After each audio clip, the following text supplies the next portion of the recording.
Welcome to the deep dive.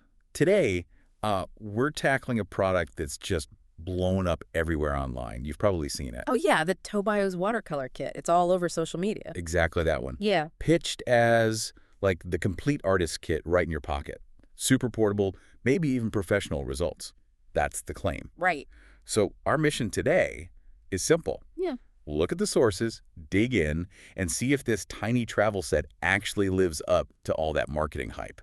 And we've got a really interesting mix of sources for this one. Some hands-on reviews, design critiques, Yeah. but also something a bit more, well, investigative. So we'll look at the portability promise versus the actual quality you get. The art stuff, it's like. Yeah, the paints, the brush. And then there's this kind of hidden factor we found about its online presence, something you definitely need to know before clicking buy. Okay, intriguing. Yeah, Let's unpack the appeal first. Visually, you can see why it went viral, right? absolutely. That sleek little wooden palette. Yep.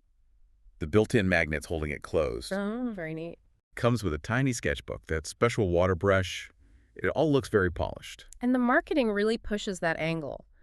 Beginner-friendly, ready for travel, minimal setup, basically an instant art studio. Yeah, grab and go. That aesthetic, that's the hook. It looks fantastic. And, some reviews do call it a lovely art set, good for a quick sketch outdoors, maybe. But there's always a but with viral products, isn't there?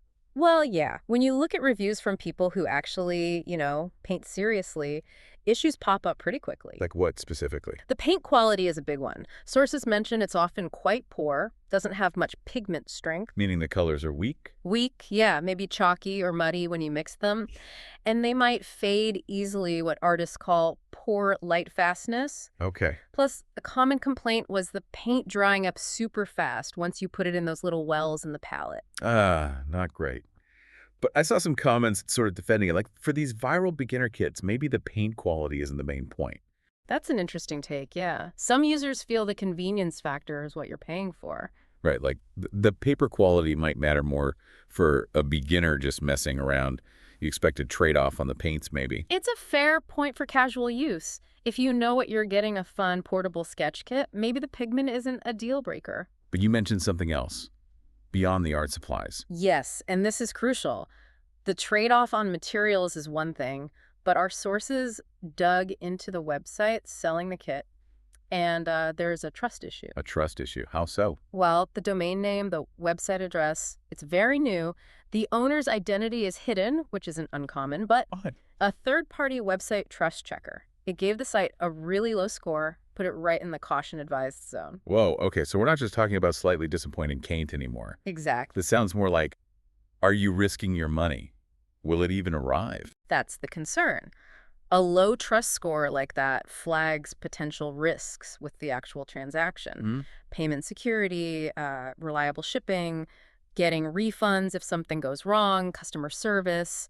It raises serious questions. Okay, that changes the calculation quite a bit. It's not just, is the art kit good value? It's, is this a safe place to buy from? Precisely. It adds a whole layer of consumer risk beyond just product quality. Right. So, bringing this all together, what's the final verdict for someone seeing this pop up in their feed? It's definitely nuanced. Look, if you just want something fun, something for casual sketching on a park bench, maybe. Or a cute gift for someone just starting out who isn't expecting artist-grade stuff? Yeah, for that kind of light experimental use, or for the novelty and portability, it could be worth considering if you understand the limitations. But it's absolutely not the kit for someone serious about learning watercolor. Definitely not. If you care about technique, pigment quality, making work that lasts, this isn't your main kit. The weak points being the paint, maybe the durability of those tiny parts, the long-term usability. Exactly. Pigment quality, brush, and palette durability over time, yeah. So the essential advice then is be careful. Be smart about it.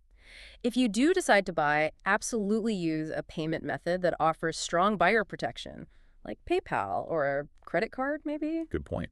And check the shipping times and return policy really carefully before you order. And just manage your expectations. Treat it as fun first, Focus on the portability aspect, not the professional quality claims. Got it. Fun first, not fine art. Right. Which leads to maybe a final thought for you listening. This kit's success seems built almost entirely on slick marketing and that portable design. Yeah, the visual appeal is huge. So what does that low trust score, the hidden ownership, what does that tell us about the choices we sometimes make as consumers? Does that perfect, sleek look make us more willing to overlook potential risks? Not just with art stuff, but like any viral product online. It's a good question. Convenience and aesthetics over substance or even security. Yeah. When you're looking at a tool, especially an artistic one, Yeah. what should you really be evaluating? Is the pretty wooden box more important than the color inside? Something to think about.